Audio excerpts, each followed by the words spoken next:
Cook what you got, and today we're making deviled eggs. So this was actually not for Thanksgiving. This was the day after. At our family gathering, we had some amazing food, smoked prime rib, we had some killer mac and cheese, and some sweets. Everything was really great this year. But we didn't have any deviled eggs. So when we got home, I had a bunch in the fridge. The next day, we were all off, minus my wife. So we had the kids, and I said, let's make some. So we started getting them out, got a recipe offline. Now, back it up a little bit. Anytime I've made hard-boiled eggs, I have an issue with just murdering these poor little guys when I'm trying to get the shell off.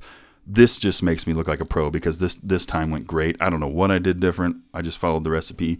But it seems like any other time I've tried to do this, I just do awful.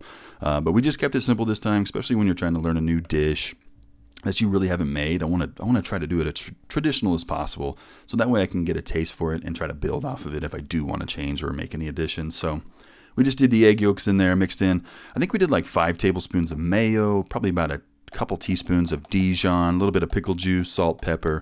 I think I put a little bit of paprika in the mix. Not sure. I think it was just real simple, but that was a little too much of the mustard. It shined through pretty heavy. But we just got that whipped up real good. I just used a fork and beat the crap out of it, and it was pretty much ready to go. So deviled eggs, little history. Really big back in the Roman times. They would serve them hard-boiled with spices. Shout out Hangar 24 if you're local. And then they eventually just got on to where, like in the late 1900s, mayonnaise became available. It got paired with it, made it amazing, and then it just caught on.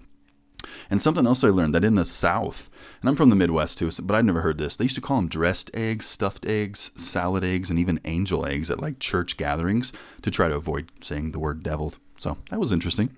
But anyways, we got these dressed up. I'm shocked at how nice these look. This is not something I'm very great at doing, making pretty looking food, but this one turned out all right. They were a little bit heavy on the mustard, but besides that, I was pretty happy with how these turned out. Put a little bit of chives on some of them, because not everybody likes chives here.